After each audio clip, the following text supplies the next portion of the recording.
Hello friends, welcome to ML with AP.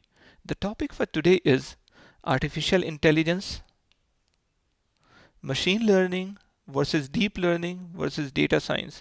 In today's world, we have seen that these terms are being used interchangeably. We'll try to understand, are these terms similar or same, or are they different? If they are different, how different they are. So let's learn.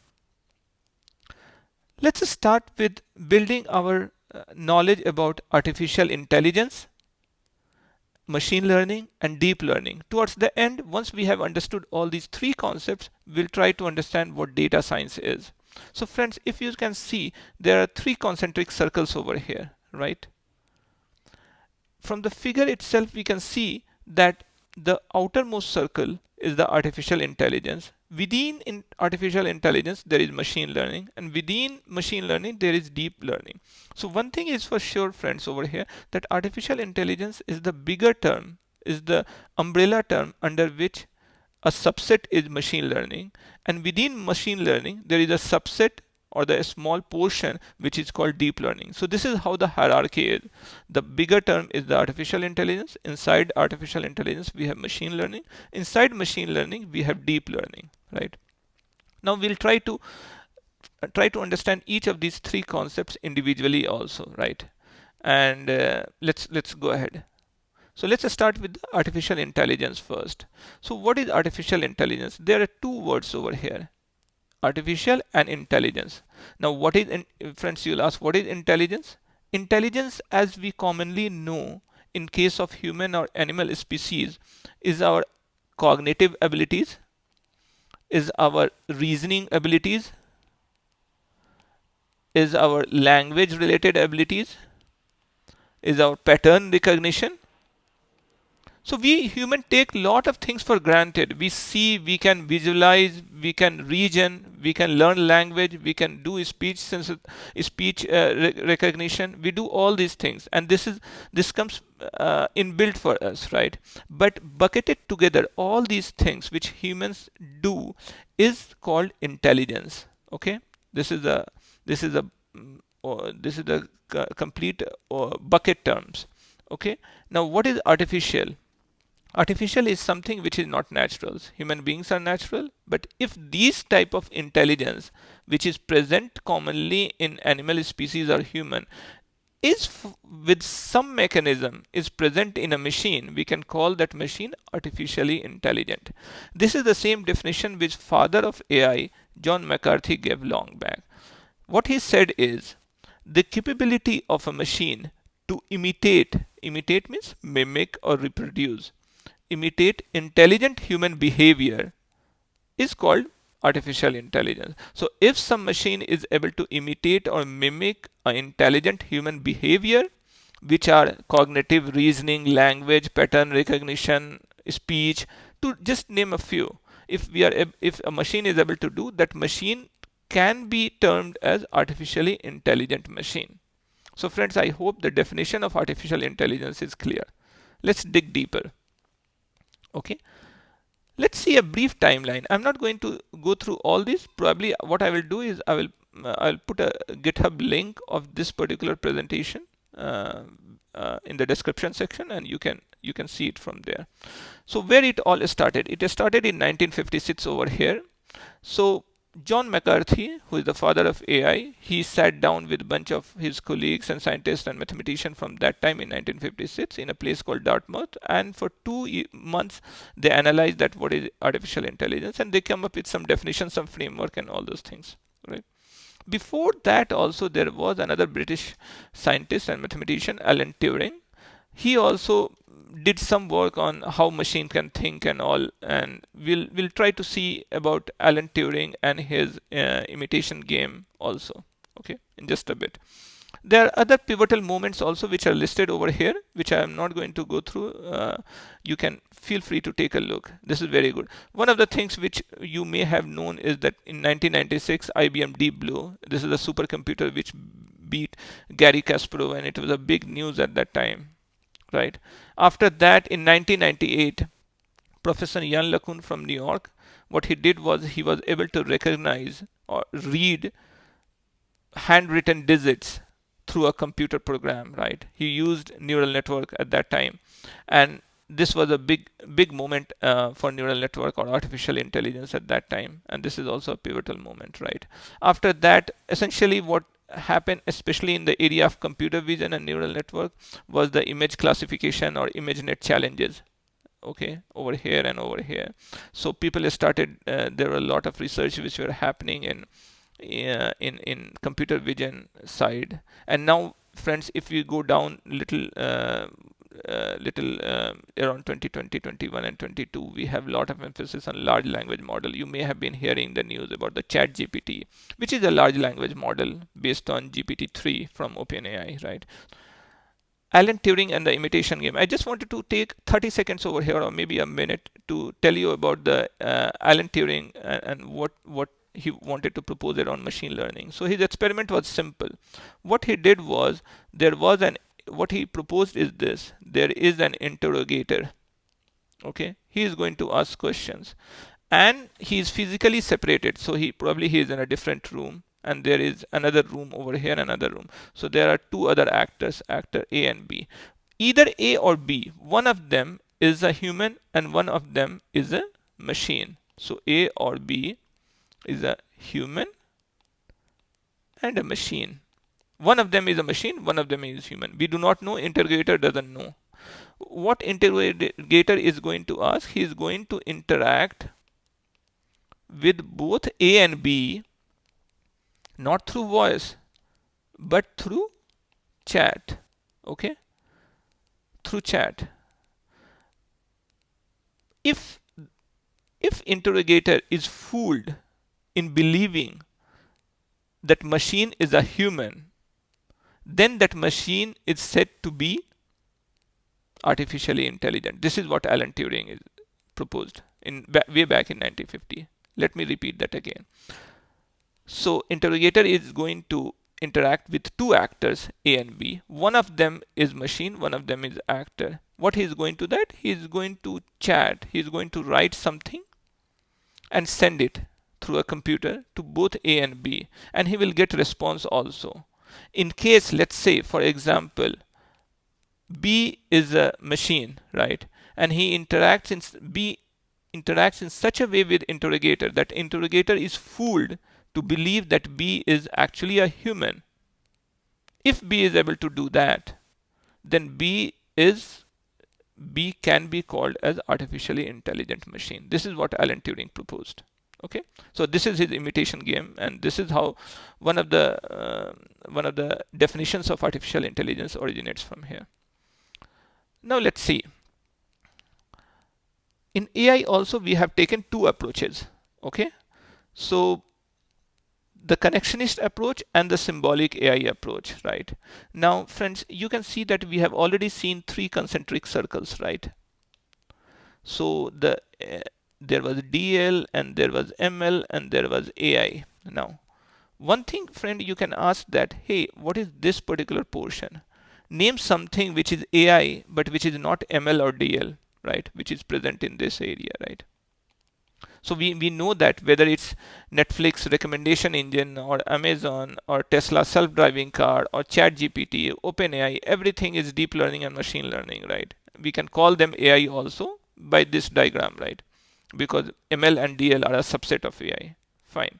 Now, but what is something which is AI but not ML or DL?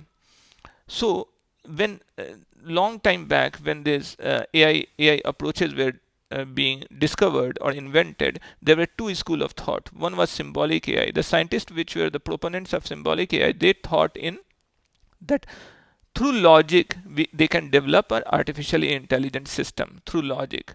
So if they codify all the logic into the system, artificially intelligent systems can be built, right? So what do you mean by logic? Logic is like if else logic, right? To give you an example, let's say if you are trying to build a system to predict a house price in Bangalore, right? Let's say you are trying to predict a house price in Bangalore. Okay. So for that, there are two ways. The one way, if you have to do through symbolic AI, what you will do is you will gather you will gather hundreds of real estate agents, right? And then you will ask that, okay, all their knowledge combined together, you will try to write in a program, right? You will try to codify that logic in programs, right? And those programs can be static with some logic, right? So all the real estate agents, they can say that, hey, if it is 4 bedroom, if it is in this particular area, the price should be between this to this, right? So they can tell whatever, right? So all the knowledge, if you can codify into a piece of software, that piece of software can also predict a house price, right?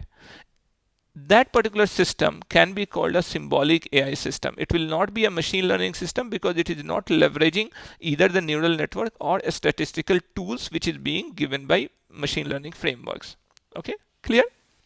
Now, these type of systems are also called expert system. Let me give you another example. In many of your offices, you may have seen Xerox machines. So Xerox machines also have this dashboard, and sometimes it tells you that the paper is stuck in tray A, tray B, tray C, something like that. So it has built some intelligence inside that so that it can tell you that, hey, paper is stuck over here, right?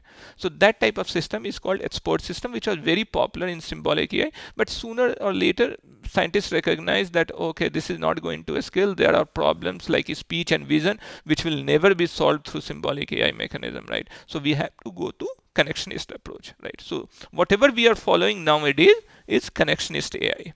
Okay, so whether it's the recommendations or self-driving car or chat GPT or you name any sort of ML or DL applications, these are connectionist approach. Okay, moving on.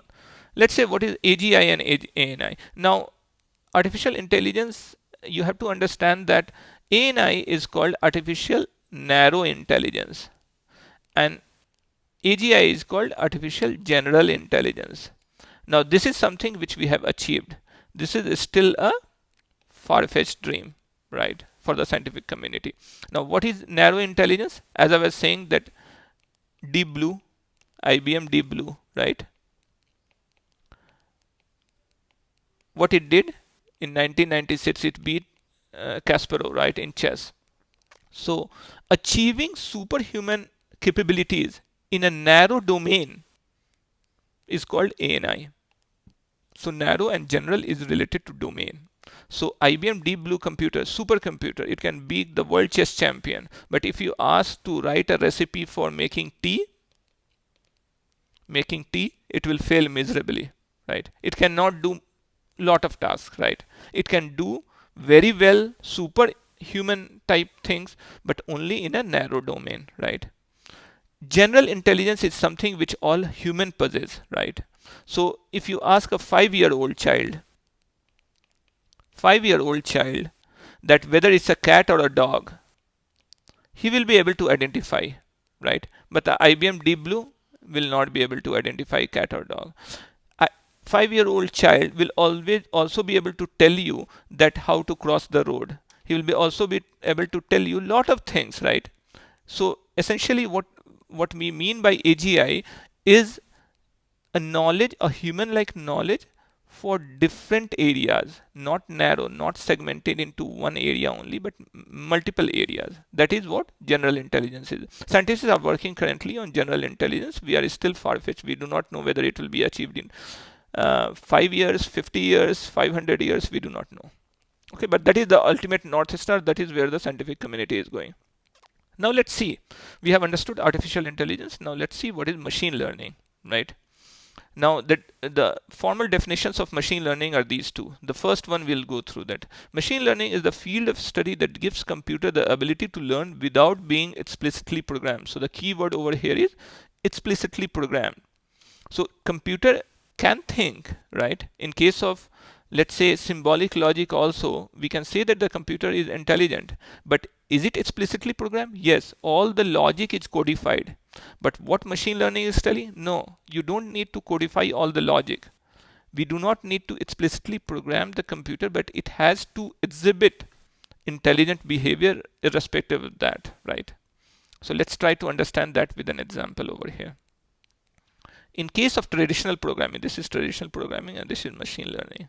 Okay. In case of traditional programming, what is happening? We have data, we write a program, we give it to computer, and the computer gives the output. In our example of, let's say, real estate or a housing price prediction in Bangalore, what will be the data? We will supply lot of data, right?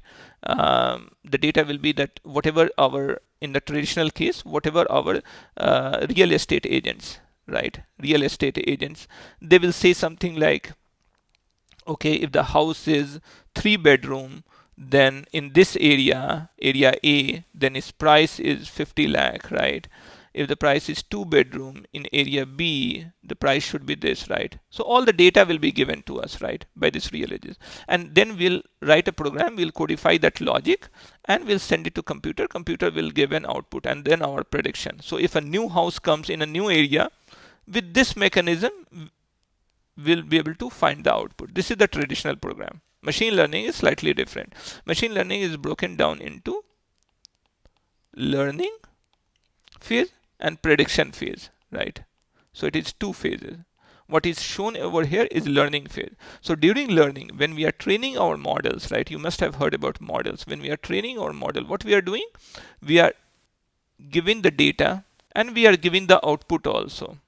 What is the output? The output is the actual, let's say, so in case of our, again, housing data, if let's say we have lots of data, historical data, or we have gathered through survey or some mechanism, we have gathered this data, past data. In past data, the last column is my price. Okay, this is the area, this is the number of bedrooms, this is the number of, let's say, bathrooms, and this is the square foot, right? And this is the final, is the, our goal is to predict this prices over here, right? Okay, so this is my output. Okay, let's say during the training stage, if we have lots of such observations, okay, lots of such data which is available, we'll feed the data also, which is this. We'll feed the observation or output also over here, and we'll feed it to the computer, and we'll ask computer to generate the rule or generate the logic or what we call in case of machine learning model. Give me a model.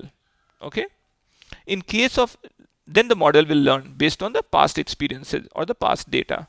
In case of when we comes to prediction, what we'll do is we'll remove this output. Okay, we'll pass on the input data to our model, which is the program.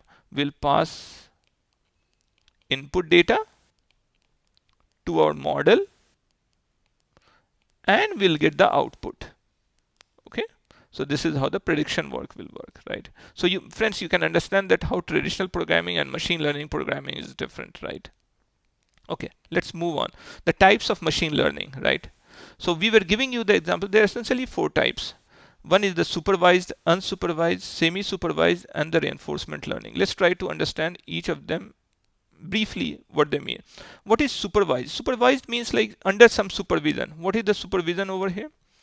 Friends, our example of this real estate price prediction in Bangalore, we have given a square foot, number of bathrooms, number of bedrooms, and the, let's say the area in which that belongs. And what we are trying to get? We are trying to predict the pricing of that particular house or apartment, right? If we have such data available, the past data, with the labels of the output also, then this is called supervised model. Why it is called supervised machine learning? Because our model is getting trained under the supervision of these past data. This past data is available to us along with the output variable, and our model is getting trained under the supervision. That's why it is called supervised learning. Unsupervised learning, this output, whatever is there, is not known to us. We are only given with the input data. Okay, so what will be the use case? Let me tell you. So suppose there is an e-commerce website, right? It doesn't know how to categorize its customer base, right? What it will do, it will throw all the data, their shopping patterns, everything it will throw, and it will say that, okay, hey machine learning model, go and categorize my customers into different segments. What it will do? It will do clustering. So all sort of customers, it will try to categorize into different buckets or in different clusters. That is called unsupervised. Why unsupervised? There is no output label over here, right? Semi-supervised, it is a combination of supervised and unsupervised. Sometimes we have some of the labels available and some are not available. If that's the case, then it becomes unsupervised. Reinforcement learning, it is different. Reinforcement learning essentially used in fields of robotics. Self-driving car also is one of the example. What will happen is that here the program or the agent learns from its mistakes. So it's based on reward and penalties, right? Think it like that there is a small child, right? 5-year-old child. If he go and touches, let's say hot water, his hand will burn. Okay, the burning of the hand is a penalty.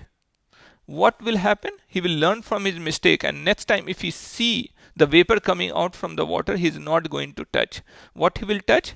He will touch the cold water. Sorry.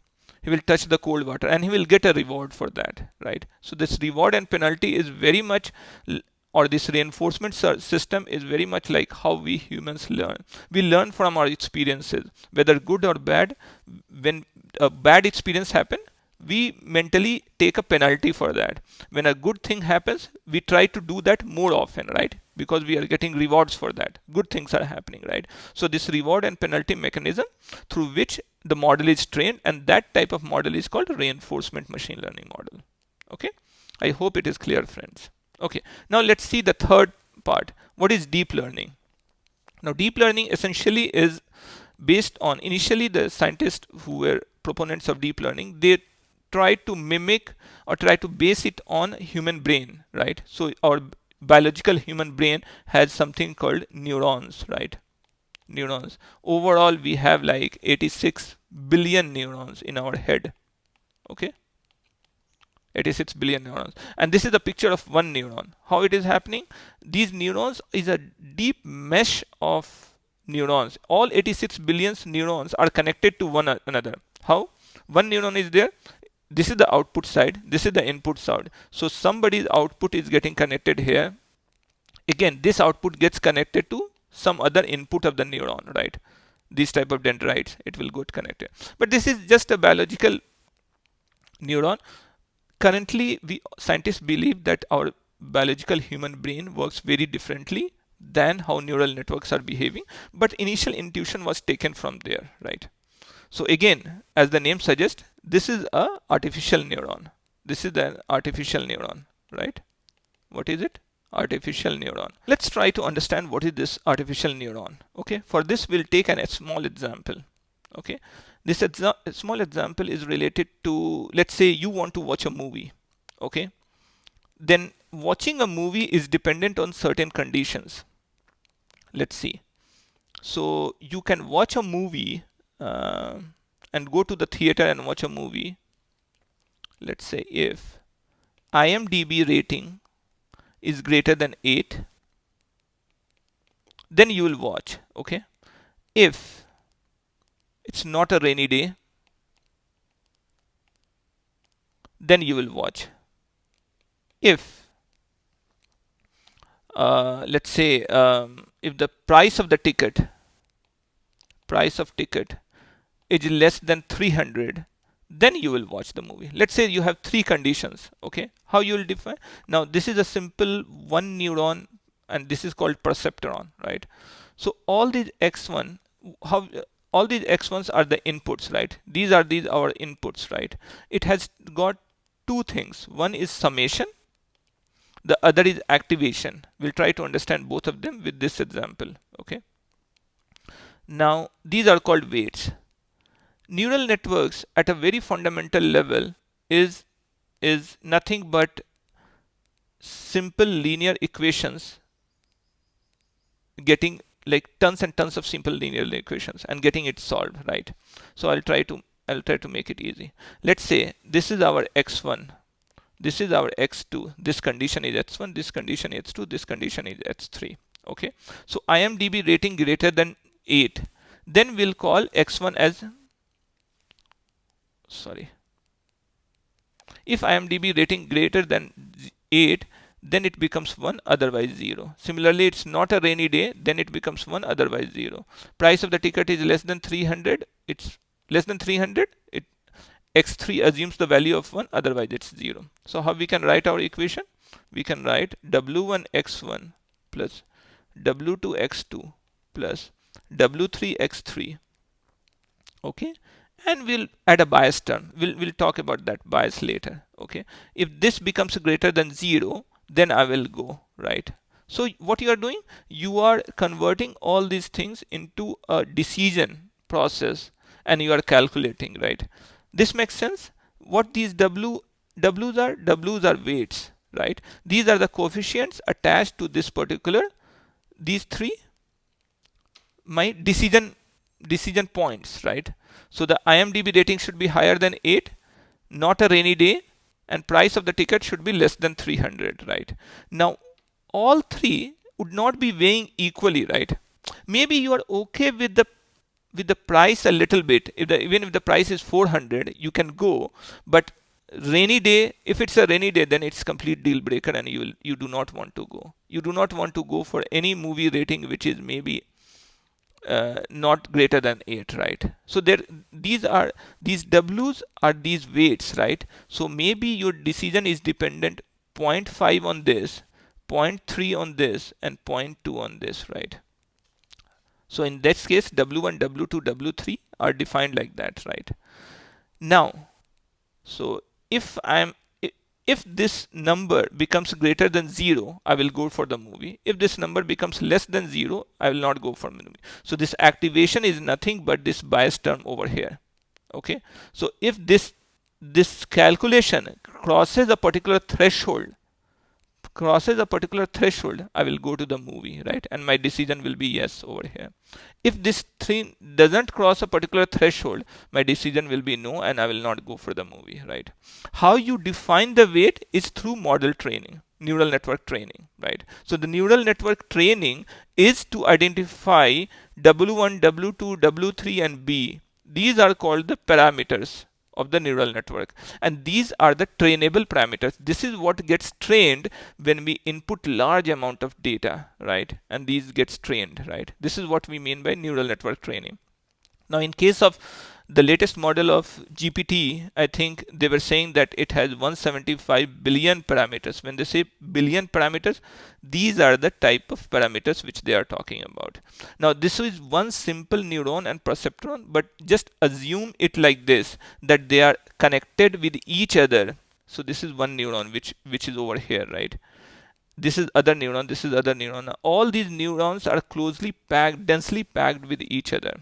So why the term deep learning? This is deep. 1 layer, 2 layer, 3 layer, 5 layer, 4 layer, 5, 6, and it keeps on going.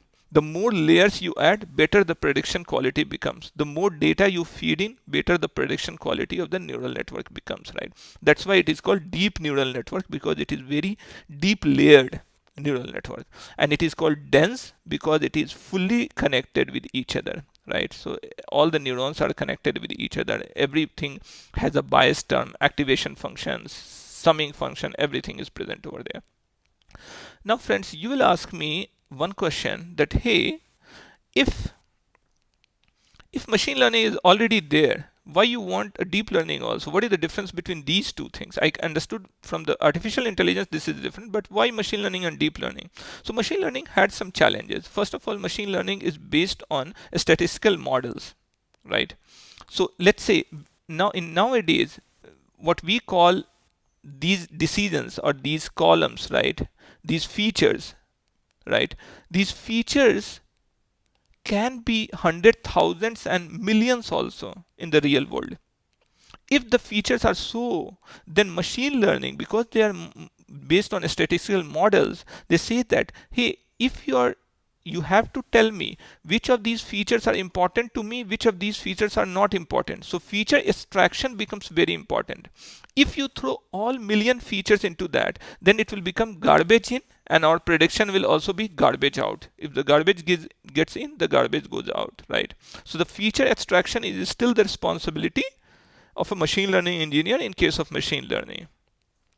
But in case of deep learning, this thing is also combined within the our layers of neurons, right? Neural network. So feature extraction plus classification, everything is combined together. You throw me what deep learning is saying, you throw me everything. You do not need to understand anything about feature. You throw me everything. I will learn the pattern and I will start doing the prediction. My only demand is that you have to throw me lot of data. You have to throw me lot of input examples to me. Okay? And you have to train me up properly. If you train me properly, I will be able to do prediction for anything. Okay? So this is what one of the differences in machine learning and deep learning is there. Okay, now the second difference is that why deep learning we are suddenly hearing now is because of, as I mentioned earlier, we have large amount of data present now which is needed by deep learning. What is the second thing? We have the availability of GPU. Deep learning needs lot and lot of compute, and which is not cannot be done through CPU, right? So we have TensorFlow, Keras, PyTorch type frameworks which leverage GPUs, right? And then it can do a lot of computations. These are essentially matrix multiplication computations which happens at a scale, at a lot of parallel scale, right? So these things were not present 20 years back. As and when technology develop, these things are also developing. So this is the crux of deep learning, right? And okay, towards the end, one more thing where deep learning is better than machine learning is, let's say you have to do some problem in identifying a cat, right? Or I'm not good at the drawing, but let's say this is a picture of a cat, right? Identify a cat. In case of machine learning, because this is a statistical model, you can imagine that cat can be hundreds of species of cat can be there. Also, cat can be put on the picture in different angles. It can be sitting, standing, running, jumping, any position. Also, backgrounds can be very different. So if you have such kind of problems where you do not know how to put machine learning logic, these are called fuzzy problems, right? Especially in the speech and in case of language, speech, and vision, right? In these kind of problems, it's very difficult for a machine learning model to give a very good prediction, right? But if you have tons of images of these cats in every posture, you do not need to identify anything or any feature for the cat. You just supply all those pictures to the neural network, and neural network ultimately will understand that this is a picture of a cat and this is not a mouse, this is not a dog. Okay, so in case of those fuzzy type problems also, neural network is much better than machine learning. Most of the research which is nowadays happening is happening in the area of deep learning.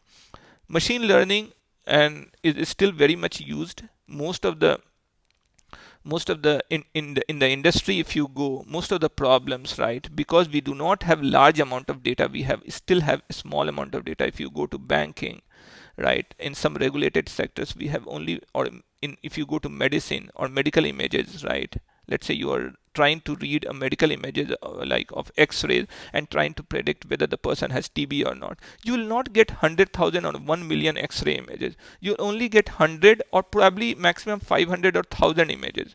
With those 1000 images you have to do a prediction. In those cases machine learning is very good. Okay, in case of deep learning, if you have tons of data, tons of examples or features, you go with deep learning. Okay, towards the end, I also promised you that we'll try to learn what is data science, right? Now, friends, we already understood what is artificial intelligence, what is machine learning, and what is deep learning. Now, with this figure, you can expect that data science is all three and little more. What is little more? Little more is this section, right? So you will ask, now you already know what is deep learning, machine learning, and artificial intelligence. So a data scientist needs to be a master of AI, ML, DL, but it has to know something else also. What is that something else? Something else can be listed down as they need to have domain knowledge. Okay, what do I mean by domain knowledge? Suppose you want to work in a banking domain. Okay, or financial domain, then you need to have the knowledge of how a credit card works, right? Because your business will be coming with that, hey, I want to stop these credit card frauds. You need to understand their language also. Okay, so that is called domain knowledge. If suppose you are in an e-commerce industry, you need to understand what is a customer churn. Okay, you need to understand market basket analysis, right? So there are certain terms which are associated with each of these domains which you need to understand. The second thing which is very important is your storytelling abilities. Storytelling. So a data scientist always gather insights from the data, right? So you have gathered insight from the data. Now you have to present it to the higher management. They are not going to see your code, right? They are not going to see your final output. You have to tell it in such a way with good visualizations and graphics that they will also understand what you are trying to tell them. So the storytelling is a soft skill. What is it? It's a soft skill, okay, which a data scientist should possess. Third is they should also have a good visualization experience, right? By visualization, I'm saying that you can use Python provided tool like Matplotlib or Seaborn, or you can have some experience with Tableau or Power BI, right? So which will go a long way in storytelling also over here, right? So that is the role of a data science. And if you are trying to pursue career in data science, you need to know all these three plus little more over here. I hope, friends, with this being said, I'm going to end this session. I hope this was useful to you and you have a good understanding of what is AI, machine learning, deep learning, and data science. If you want more of such content, please do comment in the section below, and I will try to make more such content. With that being said, this is ML with AP signing off. Thank you.